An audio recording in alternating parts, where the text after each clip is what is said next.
How many saints do you guys have? Thousands.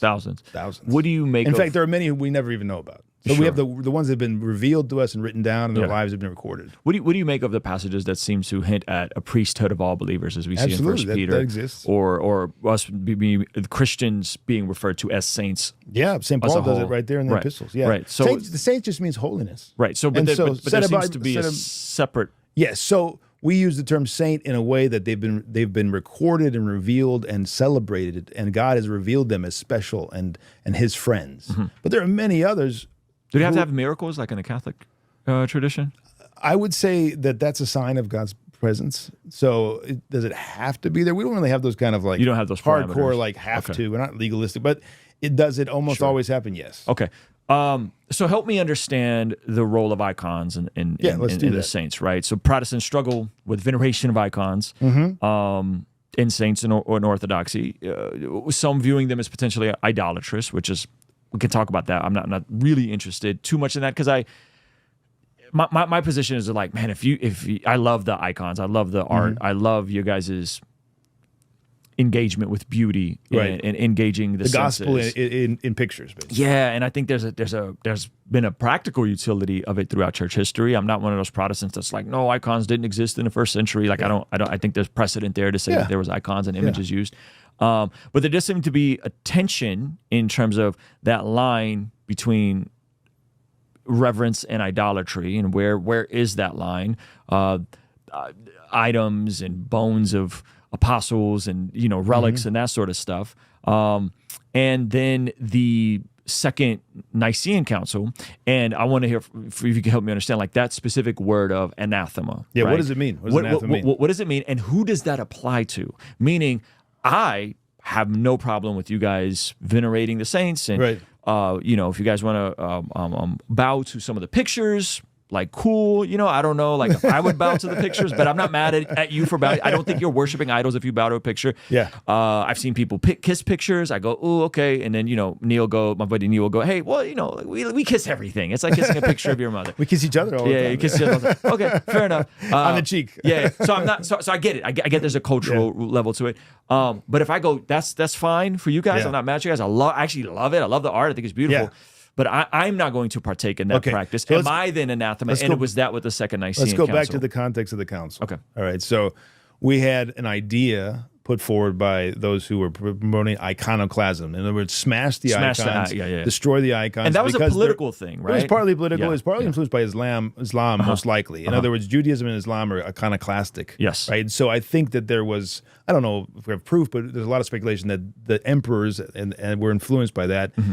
And there was this idea that like, we're not doing well in the empire. We need to get rid of that which is, and there were probably excesses of people who were becoming overzealous. And so there was an occasion for them to charge that we need to get rid of that. So they got rid of the icons. They destroyed them all over the empire. Not everywhere, thank God, because we have icons that go back to the much earlier. But their idea was that that this is not possible. This is not blessed. And the response of the church and the great saints of the time, we have many, actually, St. John of Damascus, we have St. Germanos of Constantinople, we have St. Theodore the Studite. These are great towering figures of the church history. And they respond and say, not only is it blessed, and have we done it for the last 700 years, but it's essential that we do it. Why? Because it's a witness to the incarnation, that God became man and dwelt among us, and we can depict him because he became man and he dwelt among us. Now, in the Old Testament, the Lord said, "Do not make images, idols, etc." Although there are around the serpent, snake that Moses holds and there's up. the angels around the ark and all the rest. So it's not that it was a total ban, but it was that, look, these people incline continually toward the idols. All right, we don't want you to fall into that trap. Yes. But now that God became man and he dwelled among us, this is a witness to his presence among us. So when we depict him, it's saying, this is not a mirage. This is not a lie. He was among us. He took on our flesh, and he now dwells in heaven. And it's our human nature is at the right hand of God the Father. Like it's not like God departed and left his human nature here. It's with him at the right hand of God the Father. This is a witness to the truth of this proclamation of the gospel. So then then in council they say all those who refuse to accept that and refuse to venerate because that was seen as an expression of their ideas, right? That I won't venerate it because that's idol worship. Well, you're basically telling us that you're not accepting the truth of the gospel and the witness of the gospel and the truth of the incarnation by refusing to venerate. So it was seen as an expression of a heretical idea and teaching. Now, anathema, what does that mean? Anathema simply means lifting up to God. I thought anathema meant cursed.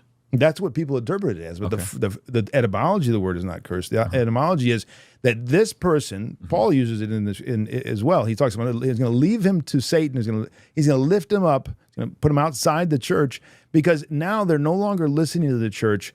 They're at God's mercy.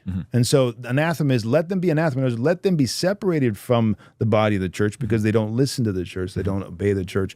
And they have another vision of Christ, and that we don't want that sickness. We don't want that delusion, because it leads people away from embracing the incarnation, embracing Christ. So it's not a condemnation of everyone ever. It's a condemnation of those who refuse to listen to the church and to walk according to what the church has always walked. And that's as much a pedagogical as a statement of the boundaries. Like all the ecumenical councils, they begin in a very important way, and it's very important to understand what was the ecumenical council about. It begins by saying it's following the Holy Fathers. Ipomenes tis agis patrasis in Greek. It's a phrase that's so important. What were they doing there? They were following that and telling the world that which has been received. Not what they're not figuring it out. Like there's an idea in the West that the councils they determine the faith. No. They were just simply stating what's always been believed, right? And then the decisions were called oros in Greek, which means boundary. So they're laying down the boundaries. They're saying, if you're outside of these boundaries, you're outside of that which has been once delivered, been passed down. And so you're in danger because you need to submit to what the apostles have taught. And then the apostle Peter did the same thing, right? In the Acts of the Apostles, he said, you're not submitting to this. And they dropped dead right there in front of them. So the church has always said, pedagogically and soteriologically, we have to draw the boundaries for everyone to know, here we're in that and accepting that, and here we're not. And here we're not walking according to the apostles' doctrine. So you said the councils they didn't discover, they set the boundaries. They reasserted and they stated clearly what has been received. So Arius comes and says, he was one time he didn't exist, right? So therefore he's created. Yeah, that's the first council. And the church says, no, that's not what we believe. We've never taught that. We don't experience that. We know who he is. He's God from God, light from light, right? So they were not creating that in the 4th century. They were saying what you're teaching is not what we received. And the iconoclast, what you're saying is not what we received. And so, God help you, because you're not being obedient to the apostles' doctrine. Interesting. Okay. So those of us today who don't venerate icons, how are we viewed? Are we? I would say why, well, and let's examine it and let's see what is the apostles' doctrine. I don't think everyone who venerates icons that worships idols or as idolaters. God forbid. But I think that that's a concern, and I think that the Spirit of God dwells in me, per 1 Corinthians chapter 6, right? That I am the temple of God, and that I think images have utility, but not to the point of bowing to them, or I don't know if you guys talk to them. I don't think you talk to them. Do you talk to them? You don't talk to them. No, I mean, not in the sense of like this piece of wood with on it is some. Do we talk to God in front of them? Sure. Yeah. So I would just say, I there's no mediator between man and God besides Jesus. So I just go to Jesus. Well, God's saying, here's an aid to your prayer. Here's a way for you to see. Sure. It's very interesting. If you go to the Shroud of Turin now, they've created this. I wanted to ask you about the Shroud of Turin, right? You see that AI created image from the actual Shroud. Yeah. I personally believe that it's an authentic. Yeah, I think I'm with you. Yeah, it was stolen from Constantinople. It was taken to the West during the Crusades. And it's very interesting because if you put an icon of Christ of Sinai, which you've seen, I'm sure, online, right? Yeah. It's almost the exact same person as you see in the Shroud of Turin. Yeah. My point is, this is a witness of Christ's incarnation for the last 2,000 years. Why wouldn't we want to have that and to look at it and to rejoice over it? I think there's something incredibly powerful of something like that being passed down. Yeah. And I think the witness. It's the gospel proclaimed in another way. And I think the science seemingly verifying it from everything we've seen of the last couple of studies is is fascinating, and I'm like, man, this is so cool. I think the interesting thing about that is that they can't explain how that negative image ended up there. They're saying it's impossible to do it today. It was impossible to do it in the medieval times, and it was impossible to do it in the day of Jesus. It's awesome. It's really cool. I think the tension, and I was just talking to someone about this who was like, man, I don't know. It seems like this is real, but I don't know about this. Is again, are we then like me going and like I would love to see it, but I wouldn't see it and then bow down to it. I wouldn't see it, right? And so I think that the distinction of like, when is the item the object of worship versus when is the item, you guys call them windows to heaven. Windows to heaven, and the veneration and the respect is passed to the prototype. So there's no delusion here that this created image by a human being is the divinity, right? But we're worshiping through it, and on the occasion of it, the divinity, right? So I don't think anybody who's going to look at the church's history and the councils and the theology ultimately is going to say, I can't accept this. I think most people of goodwill who are striving to be with Christ, I think it's a lot of ignorance. Like who studies the Seventh Ecumenical Council? It's not exactly most people. It is with many other things the baby thrown out with the bathwater because of the papal history, and then the Reformation, and then we have all. I think ultimately there's no reason for the West and everybody who's not a part of the Orthodox Church to embrace this. There's nothing that should be, oh my gosh, this is heretical. As long as you understand it properly. Yeah. Right? With the Shroud of Turin, do you think they will do more tests on it to verify that it is as much as you can within the context of our limited technology, right? I think ultimately it's going to be a matter of faith. Yeah. I mean, there's all kinds of witnesses, like you said. Yeah. And so I'm very encouraged by it. But it was there's some discussion if in the Orthodox world, well, is it in agreement with what we read in Scripture? Because in Scripture we have a description of how they buried him. Now this probably was not that, because the way they buried him was not a one piece of cloth that would go over the whole body. That's my understanding. But it's likely that they had a cloth that they put him in immediately after taking him off the cross, and that this is the shroud is this piece of the cloth that they used immediately after taking him down. They covered him in a cloth and then took him to the grave. I'm just speculating. And did they put a different? And then they took him out of that, and then they did the Jewish process of wrapping him in many pieces of clothing, right? Not just one. Interesting. Yeah. Because I thought the negative on the image was from the resurrection. Yeah, I don't know. The light beaming. This is where there's a little bit of discussion in the Orthodox world. Is this really authentic? I just think it's so amazing that, like you said earlier, there's no way that a human being could have created that. Yeah. So I tend to think, but I don't know how to explain the details of the witness of Scripture about how he was buried and the practices of the Jews at the time. Yeah. So maybe there's something we're not seeing there. Okay, where would you draw the line in the veneration of these icons? Like, where is that line for you between, okay, I think this is within practice for us to acknowledge that the object is not our object of worship, that it's just I don't want to use the word portal. See, if you had experience of what we have in the church, this discussion would be over like 20 minutes ago, because we have so many witnesses to the good pleasure of God in these images. For instance, we have in America, and you can go venerate them.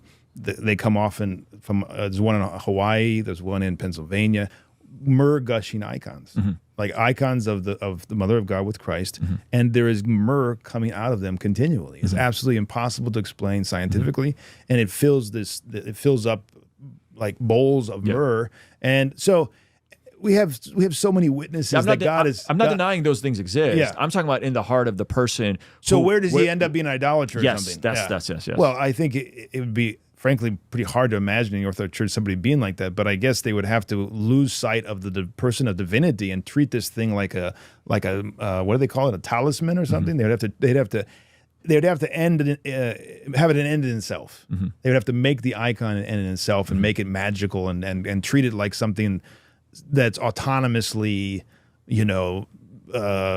holy and separated from the person of Christ and the veneration of the person of Christ. But it's hard to imagine that happening. I mean, it's really obtuse. It's really pathetic. It goes back to like pagan times, and the kind of what you would see maybe in Hinduism maybe or something like that today. It's so far from the Christian experience. Interesting. Yeah. Okay. So Protestants who may be concerned about this sort of stuff, you think are just... I think they're just ignorant, frankly. Okay. I mean, forgive me, but I think the more you learn about church history, the more you come into contact with the centrality of icons in all of the Orthodox East. I mean, I went to Mount Sinai 20 years ago. I saw the images that go back to the 5th century. Never been doubted. Never been. They're still there. So how do you see that as an idol when 1,500 years of Christian experience? I guess you'd have to think the church fell away. Well, that was going to be my next question. Is there does seem to be some skepticism from some Protestants, primarily targeted towards Catholicism and some of the wonky stuff that happened that led up to the Reformation.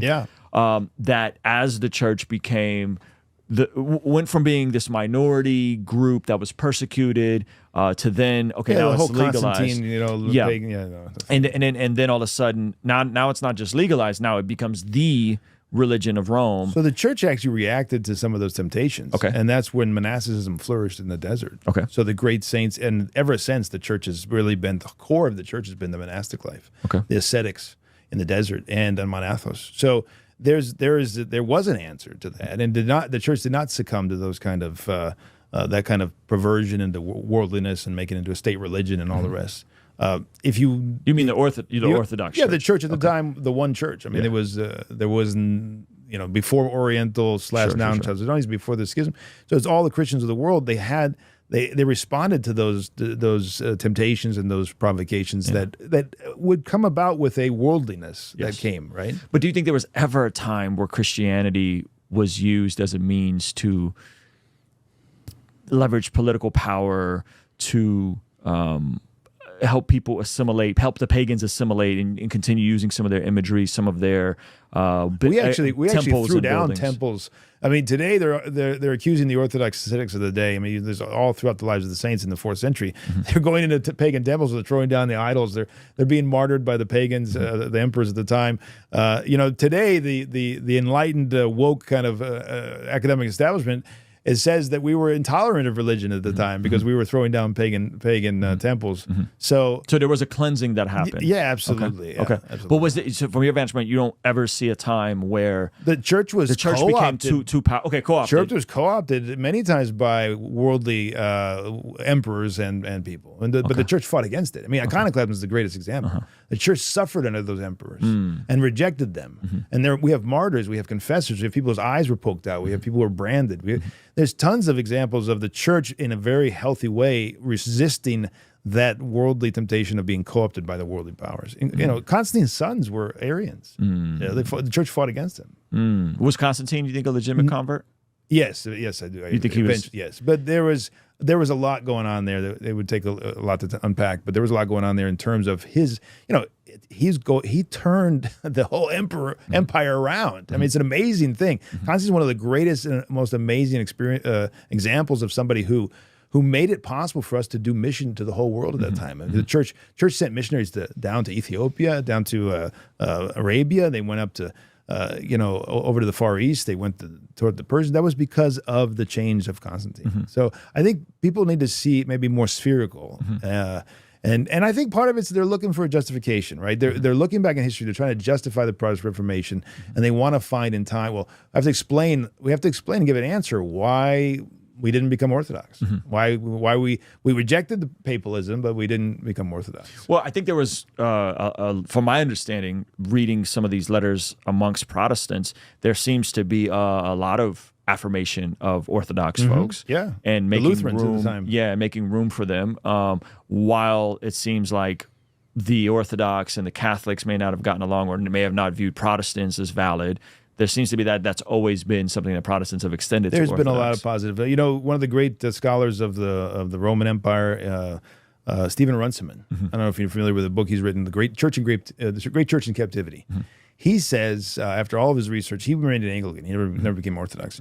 He said the Orthodox Church is, the 21st century is the century of Orthodoxy, from all of his studies. So I think there's a lot of positive people in the Oxford movement, a lot of people in Anglicanism. They were very positive toward Orthodoxy because they sensed in Orthodoxy some of the same things they were uncomfortable about with papalism. They found in Orthodoxy affirmation, and they were supported in some of their objections.